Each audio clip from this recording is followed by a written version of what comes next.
Halo Kak, saya mau beli obat paracetamol. Mau yang generik atau paten Kak? Mau yang paten aja deh Kak, soalnya lebih ampuh. Eits, itu mitos ya teman-teman.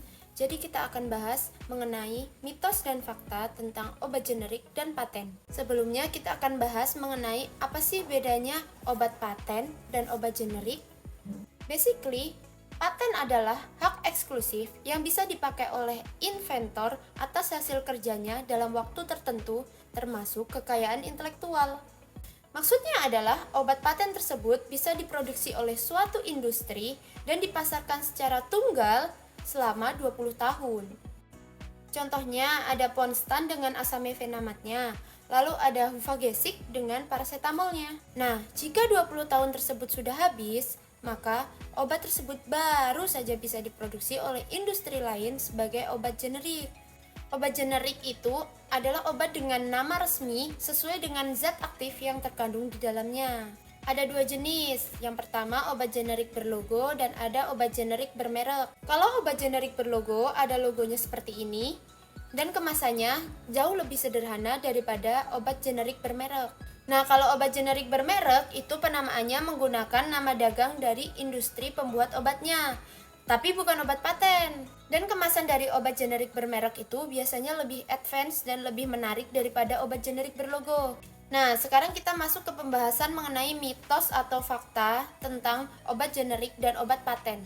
Yang pertama, mitos atau fakta ya, kalau obat generik itu kualitasnya lebih rendah daripada obat paten. Jawabannya, mitos ya teman-teman.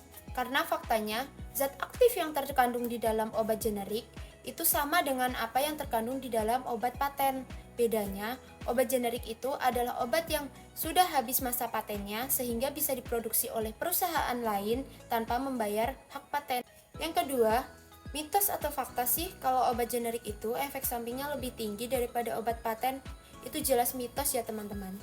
Karena efek samping obat itu ditentukan dari zat aktif yang terkandung di dalam obat tersebut, bukan dari harga atau mereknya. Karena baik obat paten maupun obat generik itu memiliki potensi efek samping yang sama jika kandungan zat aktif yang di dalamnya itu identik. Yang ketiga, mitos atau fakta kalau obat generik itu murahan sehingga kualitasnya lebih rendah. Itu mitos ya teman-teman. Karena industri yang memproduksi obat generik tidak membutuhkan biaya yang lebih besar untuk melakukan riset dan penelitian, sedangkan industri yang memproduksi obat paten itu membutuhkan biaya yang lebih untuk melakukan riset dan penelitian guna pengembangan suatu produk tersebut.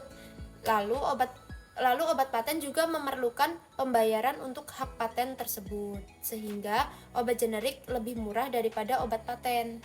So, sekarang kalian sudah tahu kan kalau obat generik itu aman, efektif, dan ramah di kantong. Jadi, jangan termakan mitos lagi ya.